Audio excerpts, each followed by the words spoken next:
falla respiratoria. Entonces nosotros tenemos que estar preparados para manejar esa falla respiratoria y evitar tercias. Hay otros que van a morir por una hemorragia. Entonces tenemos que estar preparados. Hay otros que nos van a convulsionar. Hay otros que nos van a hacer una obstrucción intestinal. Y tenemos que, entonces, nosotros siempre, así suena raro. Al principio cuando llegan a la junta, yo les digo, listo, presentan el paciente, analizamos, vemos la parte fisiopatológica y yo les pregunto, ¿de qué se va a morir? O sea, yo soy médico, porque es que hacemos medicina preventiva y tratamos de hacer lo mejor posible para que el paciente fallezca lo mejor. Entonces ustedes siempre tienen que preguntarse en estos pacientes qué otro síntoma pueden presentar. Entonces los aspectos prácticos del cuidado son esos, porque si yo creo que el paciente me va a convulsionar, yo no quiero que esta mamá convulsione enfrente de sus hijos. Una señora con un glioblastoma, o un papá con un glioblastoma, o un hijo con un glioblastoma. Yo no quiero que se muera convulsionando frente a la familia. Entonces tengo que sedarle. Y si tengo que sedarle, tengo que tener midazolam y morfina en esa casa. ¿Okay? Para que cuando empiece, haya una enfermera que sea capaz de empezar a bloquear eso. Porque yo no quiero que se muera en una dificultad respiratoria este muchacho. Entonces yo ya hablé con la mamá que lo vamos a sedar. Entonces tengo que tener conversaciones. Y ya la mamá me dijo, sí, doctora, no lo vamos a dejar solo. Cuando empiece a tener esa dificultad que usted me dijo, le empezamos a poner lo que usted dice. Pues tengo que haberlo hablado antes. Entonces por esos aspectos prácticos hay que hablarlos antes. ¿Listo? Tenemos que hablar eso antes para evitar. Entonces por eso hacemos medicina preventiva aún cuando nos vamos a morir. ¿Listo? Y ese es el marco. ¿Ok? Listo. Tenemos que evaluar los síntomas, tenemos que hacer una evaluación clara de los síntomas, más que de la parte que hacíamos antes, de toda la parte de la enfermedad. Tenemos que tener la enfermedad como base, pero funcionar con los síntomas. Ok, el 90% de los pacientes con cáncer tienen dolor y hay muchos que tienen síntomas con SIDA y tenemos que ver las características, que eso lo vamos a ir viendo en las 3 clases siguientes que vamos a hablar de cada uno de ellos. Esta es realmente la escala validada para dolor. Ustedes van a ver, esta es la escala de caras, que no son esas caras linditas, todas redondas, con el niño sonriendo y todo eso que vemos en todas partes. Esa la utilizan mucho, pero esa no es la escala validada. Porque eso genera que, cuando se hacen las validaciones, genera que uno haga empatía con una cara o con otra, entonces sesga la respuesta, porque uno ve el niñito todo así como reunido con una manzana y toda esa cantidad de cosas, entonces hay un sesgo gigante con las otras. Entonces, estas son las caras, que no son tan bonitas, pero esta es la escala validada de caras. Y esta es la escala que tenemos, la escala verbal, y la escala visual y la escala numérica. De 0 a 10, entonces lo que yo hago es que le presento al paciente eso. Si ustedes no tienen una de estas, que la vez pasada, no la pasada, sino hace 2 años logramos que un laboratorio nos diera para cada uno de ustedes, vamos a ver si este año alguien nos lo puede dar. Ustedes le presentan al paciente, don Francisco, si 0 es no dolor y 10 es el dolor más fuerte que usted ha tenido, como hablamos, en cuánto está su dolor. Entonces, así es como debemos medir siempre el dolor. Es el paciente el que nos dice, no ustedes. No ustedes, ni los médicos, ni las enfermeras. Y esa es la forma en que podemos poner 4 sobre 10 o 10 sobre 10 de dolor. Esto es algo muy importante porque es la interferencia en la vida diaria. Esto es para dolor crónico. ¿Qué pasa con el sueño? ¿Qué pasa con el sueño? ¿Qué pasa con las relaciones con otras personas? ¿Qué pasa con el trabajo? ¿Qué pasa con la capacidad de caminar? ¿Qué pasa con el estado de ánimo? ¿Qué pasa con el disfrute de la vida? Es que el dolor no me está dejando disfrutar la vida. Es que el dolor no me permite dormir, es que el dolor no sé qué, todo eso nos va a dar una intensidad mayor de dolor. Entonces, esto es lo que hace que hablemos de dolor total. Estos son la forma como pintamos en diferentes partes donde el paciente tiene el dolor. Este es para dolor neuropático, que se las mostraré cuando hablemos de dolor neuropático. Y esta era una que yo les alcancé a mostrar, o no sé si no se las mostré la vez pasada, cuando tenemos pacientes que no se pueden expresar. Si el paciente no se puede expresar, escala de dolor para pacientes no verbales, un paciente con demencia, es un paciente que no se puede expresar, ¿cómo sé yo que tiene una intensidad de dolor fuerte, un dolor severo o un dolor no tan severo?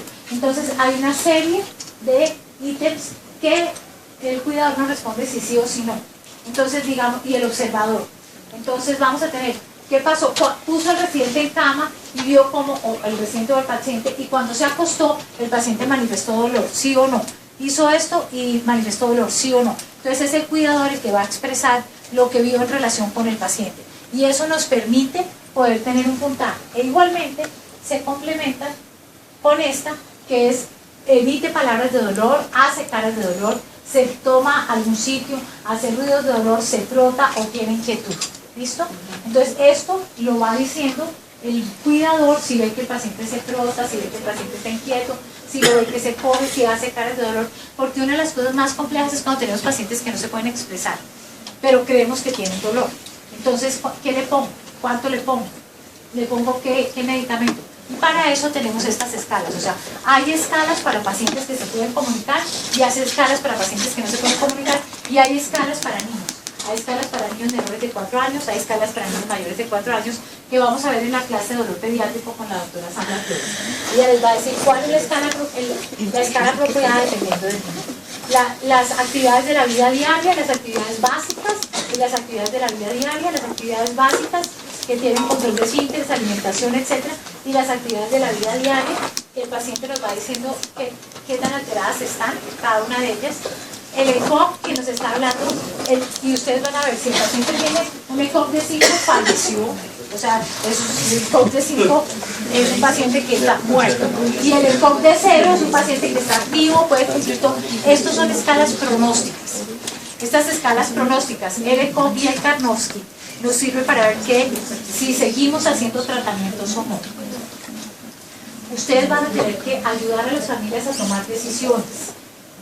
Ayudar a las familias a tomar decisiones en cuanto a seguimos nutriendo un paciente, en cuanto a ventilamos o no ventilamos un paciente, en cuanto a le hacemos una quimio más, una quimio menos, y los hacemos con las escalas pronósticas y de funcionalidad. Entonces, lo que nos sirve para la toma de decisiones son estas escalas. Si el paciente está encamado durante más de 50 horas del 50% del día o menos del 50% del día y tiene un ECOG de 2 o 3, es diferente si el paciente tiene un ECOG de 0. ¿Ok? Entonces no es la edad, o sea, no le hacemos al joven y le dejamos de hacer al viejito, eso no lo hacemos. Hacemos es dependiendo del pronóstico y la funcionalidad del paciente, independiente de la edad. O sea, el viejito si está funcional y tiene un buen pronóstico, le hacemos. ¿Ok? Este muchacho de 20 y pico de años seguramente va a tiene un ECOG de 4 y va a ver el Karnofsky, y por eso ya estamos hablando de sedación con la mano. ¿Listo? Porque tenemos que su funcionalidad y su pronóstico es malo. Pero tenemos que sustentarlo en algo. No podemos decir es que me parece, es que a mí me parece que está malito. No, a mí no me parece que está malito. Tiene un ECOG de 4. ¿Ok? Y así puedo yo tomar decisiones. Ustedes van a tener que tomar decisiones y ayudar a las familias a tomar decisiones. Por eso tienen que tener escalas muy claras. Aquí hay otra de las escalas, creo que viene, que es el Karnofsky, que habla también de toda la medida global de la actividad del paciente, y aquí lo vemos.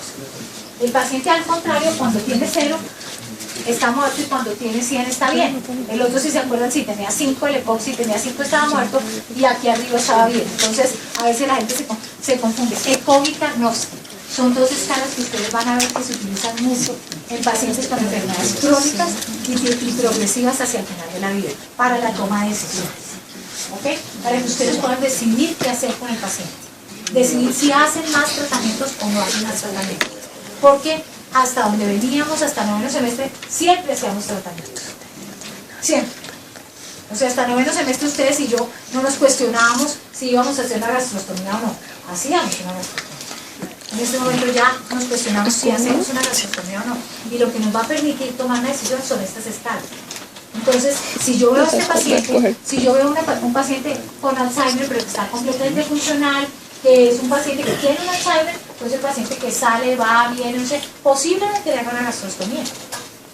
Ese paciente seguramente no va a tener problemas de evolución y no la va a necesitar, pero digamos que lo estuviera. Pero si el paciente es un paciente que está ya en cama, que está todo el día, que no se puede, que está limitado, que está más del 50% en cama, que de pronto yo me cuestiono si le hago una gastrostomía. ¿Okay? Entonces, eso es lo que les puede permitir a ustedes, porque yo quiero ver, el día que hagamos la discusión de gastrostomía, ustedes con qué argumentos me dicen a mí que no van a hacer gastrostomía, que no le van a poner gastrostomía a alguien. Si es que cómo no lo van a alimentar, lo van a dejar muy grande. Entonces, ¿cuál es el argumento que tienen que tener ustedes para decir? Es que este paciente está en estas y estas y estas y estas y estas condiciones, por lo tanto no es pertinente la gastrostomía. ¿Okay? Antes todos los tratamientos eran pertinentes, ahora hay tratamientos que van a dejar de ser pertinentes. Y entonces tenemos que sustentarlos muy bien. ¿Por qué no es pertinente intubar al señor de Lepo? Dificultad respiratoria igual intubación, igual ventilador, igual UCI. Ya no. Entonces, si no, yo tengo que sustentarlo con un argumento médico serio. Y son estas escalas. ¿Okay? Estas escalas y el examen físico, obviamente. Okay. Otros síntomas, todos estos síntomas que también los evaluamos, y los evaluamos con estas escalas. Entonces también de 0 a 10 vamos a evaluar si la persona, qué pasa con el apetito, con la depresión, con el cansancio, con el dolor, con la disnea. Estos se llaman las ESAs. Cuando ustedes oigan hablar de ESSAS, esas son estas escalas. Estas escalas son validadas en Edmonton, en Canadá. Entonces se llama Edmonton Scale Assessment. Gracias. Ok, ya parece antes peor. Ok, Edmonton Symptom Assessment Scale. Las ESAs. Entonces, cuando ustedes hablan, esto de las ESAs es igual a una traducción que hicimos alguna vez para contarles rápidamente que se despierten, es parte del cuento. Alguna vez tenemos que hacer una traducción y no teníamos el tiempo, etcétera, etcétera, entonces la mandamos. Estaba en inglés y la aplicamos y pedimos que la tradujeran, eran 2 hojas muy rápidas para una persona que necesitábamos. Y hablaba de the WHO, WHO, World Health Organization. La traducción fue los quienes. Los quienes dicen que hubiera podido poner que es la banda de rock. Pero no puso que era la U, sino los quienes. Entonces, las esas. A ustedes me digan, allá van las esas, son esas. Entonces, son escalas de evaluación de síntomas. Entonces, así como evaluamos dolor, evaluamos todos los otros síntomas con esas. Entonces, tenemos Karnofsky, ¿ok? Tenemos ECOG, tenemos esas para evaluar síntomas, ¿ok? Y evaluar Karnofsky, ECOG para pronóstico de estado funcional, esas para síntomas. O sea que, si les preguntan que si ustedes conocen las esas, ya claro. Okay. El SF36 es una escala de calidad de vida que seguramente, no sé si la doctora Yaira y el psiquiatra se las han hablado, pero es una escala de calidad de vida que no vamos a entrarnos. Las escalas de psicología del Minimental, que me imagino que ustedes lo conocen, el largo corto que ya lo hablamos con ellos, y bueno, la parte de aspectos psicosociales y toda la parte de espiritualidad que vuelvo y les digo, no tiene nada que ver con religión, tiene que ver con la capacidad de trascender. Hay dos cosas que son importantes: la posibilidad de trascender y el legado. Cuando ustedes cuando hablan con las personas dicen, ¿cómo quisieran que lo recordaran? ¿Sí? Y esa es una pregunta que piensen, porque la vamos a hablar, porque cuando yo me pongo a pensar, ¿cómo quisiera que me recordaran? Tengo yo que sentarme a pensar cómo estoy viviendo, si estoy viviendo en una forma que está acorde como yo quisiera que me recordaran. Yo quisiera que me recordaran como una persona querida, buena persona, buena médica y todo eso, y trato a todo el mundo las patadas, pues posiblemente no va a haber coherencia entre lo uno y lo otro, ¿ok? Pero cuando hablamos de espiritualidad, hablamos de la trascendencia y el legado que las personas quieren dejar. Eso tiene que ver con miles de cosas diferentes y supremamente interesantes que iremos viendo. Okay. Todo esto es importante en el tipo de información, y en la parte de comunicación vamos a hablar cómo comunicarse con las personas. Creo que es uno de las artes importantes, y esto que es la planeación del cuidado. Es muy importante saber si la persona quiere morir en casa o no. Para nosotros